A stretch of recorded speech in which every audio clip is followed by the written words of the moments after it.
Montrez-moi vos amis, je vous montrerai votre futur. Comment est-ce que je sais ça? Je traînais avec des losers. Dans cet épisode, l'ancien catcheur Marc Mero n'est pas là pour faire une démonstration de force. Non, il n'est pas là pour s'élever sur la troisième corde, prendre son temps, vous regarder droit dans les yeux avant de faire son coup de pied et vous écraser comme une merde sur le ring. Non, il n'est pas là pour ça. Il est simplement là pour vous raconter une histoire. Sortez les mouchoirs. Ma maman était à tous mes événements sportifs. Disons que je jouais au football, ok? Ma mère était sur la touche. Et si le jeu sur le terrain commençait à aller d'un côté, ma mère me criait dessus. « Marc, bouge-toi, bouge-toi !» J'étais là, oh mon Dieu. Et on se rassemble avec les autres gars de l'équipe et ils disent « Marc, est-ce que c'est ta mère ?» Je réponds « Non, je l'ai jamais vue de ma vie. » Le plus beau cadeau que ma mère m'a donné. Elle croyait en moi. J'ai fait des overdoses sous drogue à 3 occasions où j'aurais dû mourir. Mais je crois qu'on m'a gardé ici pour une raison. Montrez-moi vos amis, je vous montrerai votre futur. Comment est-ce que je sais ça? Je traînais avec des losers et je suis devenu le plus gros loser parmi eux parce que j'ai abandonné absolument tout, ce dont je rêvais quand j'étais un petit garçon, à cause des gens avec lesquels j'ai décidé de m'entourer. Mes amis me ramenaient à 2 ou 3 heures du mat. On était bourrés, foncés à rire dans la voiture. On s'arrête à côté de ma maison et ils me disent « Marc, la lumière est allumée. » Et je dis « Oh merde, ma mère est debout. » Vous voyez, ma mère ne pouvait pas aller au lit avant de savoir que son fils était toujours en vie. Je rentrais, elle me disait « Hello Marc, comment a été ta soirée ?» Et je dis « Bien maman, je vais juste aller au lit. » Elle dit « Est-ce que je peux juste te parler une minute ?» Et là je dis « Maman, je suis fatigué, je veux juste aller au lit. » Elle dit « Marc, je ne t'ai pas vu de toute la journée et toute la soirée. Est-ce que je peux s'il te plaît te parler ?» Et là je dis « Mais fous-moi la paix, tu m'énerves !» Et là je claque la porte de ma chambre à coucher sur la seule personne qui croyait en moi. J'étais en pleine tournée internationale. On luttait à l'étranger au Japon. Après mon match de catch, j'ai rejoint ma chambre d'hôtel et je me suis endormi. Il y a eu une personne qui a toqué à ma porte à 3 heures du matin. Je sors du lit, je regarde à travers la fenêtre de sécurité et je vois que c'est le promoteur japonais. Donc j'ouvre la porte et il me dit « Marc, appelle à la maison, il y a une urgence. » Je suis allé au téléphone de ma chambre d'hôtel et j'ai appelé aux États-Unis.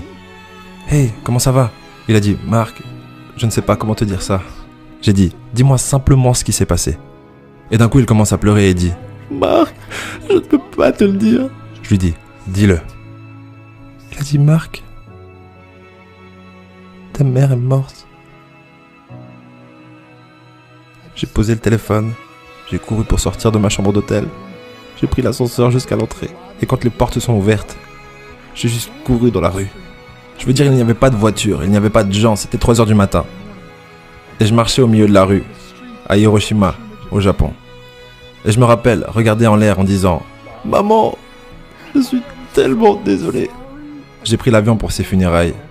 J'étais tellement nerveux de devoir marcher jusqu'à son cercueil, alors je suis resté dans le fond.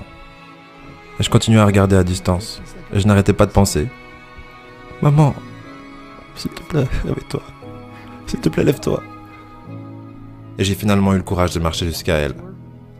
Et en me rapprochant, je peux voir ma mère pour la première fois. Je veux dire, elle était tellement belle. Elle était habillée en blanc. Elle ressemblait à un ange.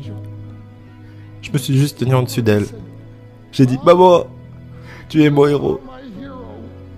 Tout ce que je suis, tout ce que j'espérais devenir, c'est grâce à toi. Tu m'as tellement aimé. Tu m'as donné une vie. Tu es la seule qui a cru en moi. » Comment lui retourner tout ça? En me bourrant la gueule? En me défonçant? En devenant stupide? En sortant avec des losers? Pourquoi? La seule chose qu'elle voulait faire, c'était parler avec moi. J'aimerais tellement pouvoir te parler maintenant, maman. J'aimerais tellement que tu puisses voir ce que je fais. Pourquoi n'ai-je pas pu être un meilleur fils? Nous sommes définis par nos choix. Mais si vous vous entourez de gens qui prennent des drogues, de l'alcool et des pilules, c'est un chemin sans issue. Je ne suis pas ici pour vous faire la morale. Je suis ici pour vous dire que j'ai vécu cette vie. Et ça mène au cœur brisé, aux relations brisées, aux rêves brisés et à la mort. Pourquoi? Pour la défense? Si vous avez un père ou une mère, quand vous rentrez à la maison, dites à maman que vous l'aimez. Vous voyez, toute ma vie a tourné autour de devenir riche et de célèbre. Il fallait que je devienne un millionnaire. Il fallait que je gagne la course. Je devais gagner la course aux frais de mon mariage, de ma famille, de mes amis. Pourquoi? Pour être seul dans une pièce et apprendre ce qui est réellement important. Et ceci est à quel point précieux est ce cadeau qui est la vie et nos familles.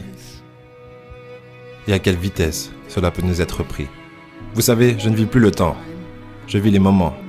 Vous savez, ce n'est pas ce que vous avez dans les poches qui compte. C'est ce qu'il y a dans votre cœur qui compte vraiment. L'amour. L'amour est juste un mot. Jusqu'à ce que quelqu'un vienne et lui donne du sens. Vous. Je vous le cache pas, j'ai pleuré 3 fois en faisant le montage. On a tous un pote hyper sensible dans son entourage. Du coup, cette vidéo est sûrement faite pour lui. N'hésitez pas à lui envoyer et je vous dis au prochain épisode.